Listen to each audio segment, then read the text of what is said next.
एक महत्त्वाची बातमी समोर येते। पुणे पालिका आयुक्तांची मनसे नेत्यांना धमकी दिल्याचा आरोप होतोय। मनसे नेते किशोर शिंदेंना धमकी दिल्याचा आरोप केला जातोय। मनसेचं पुणे पालिका आयुक्तालयाच्या कार्यालयाबाहेर या संदर्भात आंदोलन सुरू आहे। तर मनसेचे कार्यकर्ते या ठिकाणी प्रचंड आक्रमक झालेले आहेत। पुणे पालिका आयुक्तालयाबाहेर मनसेचे कार्यकर्ते या ठिकाणी आंदोलन करतात आणि पोलिसांना थांबवण्यासाठी चांगलीच दमछाक करावी लागते।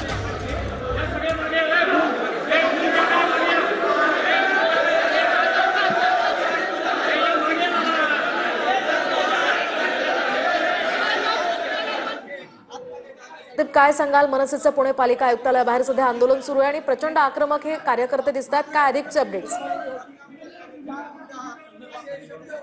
मोहिनी, सध्या आपण पाहतो की मनसेचे शहराध्यक्ष साईनाथ बाबर हे पालिका आयुक्तांच्या कार्यालयामध्ये जाण्याचा प्रयत्न करतात। मात्र डीसीपी कृषिकेश जे आहेत ते महापालिकेमध्ये दाखल झालेले आहेत। आपण पाहतोय की पोलिसांकडून विनंती केली जाते की आयुक्तांच्या कार्यालयामध्ये जाऊ नका। मात्र मनसे कार्यकर्त्यांचा रेटा आपण पाहतो की या ठिकाणी गेट जे आहे मनसे कार्यकर्त्यांकडून बाजूला सारण्याचा प्रयत्न केला जातो आणि आतमध्ये जाण्याचा प्रयत्न केला जातो। मात्र पुढच्या बाजूला पोलीस जे आहेत ते मोठ्या संख्येने आहेत आणि पोलिसांकडून सुद्धा मनसे कार्यकर्त्यांना अडवण्याचा प्रयत्न केला जातोय।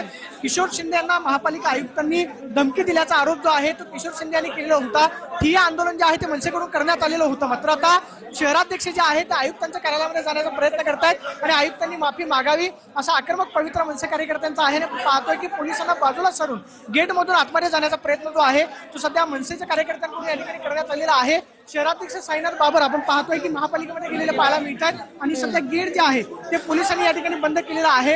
आता पालिका आयुक्तांसोबत त्यांची काय चर्चा होती काय पाहणं महत्त्वाचं असणार आहे। मात्र या ठिकाणी कार्यकर्त्यांकडून आपण पाहतोय की गेट जे आहे ते सारण्याचा या ठिकाणी प्रयत्न करण्यात आला आणि सध्या शहराध्यक्ष साईनाथ बाबर हे पालिका आयुक्तांमध्ये गेलेले आपल्याला पाहायला मिळतात। मात्र पोलिसांचा मोठा बंदोबस्त या ठिकाणी आहे।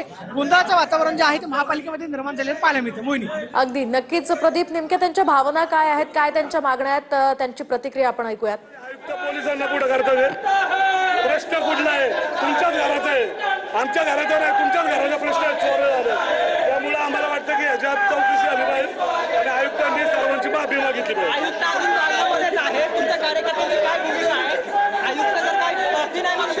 त्यांनी माफी मागितली पाहिजे। आम्ही काय गुंड नाहीये, आम्ही महाराष्ट्र नवनिर्माण सेनेचे लोकप्रतिनिधी आहोत। आम्ही लोकांच्या प्रश्नासाठी या ठिकाणी आलोय।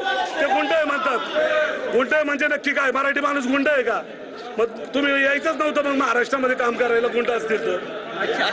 आता काय मागणी, तुम्ही काय करता आता? नाही, आम्ही पुढे जाऊन त्यांच्या केबिन मध्ये जाणार आहोत। आयुक्त जोपर्यंत माफी मागत आहे तोपर्यंत आम्ही आयुक्तांना जाऊ देणार आहे।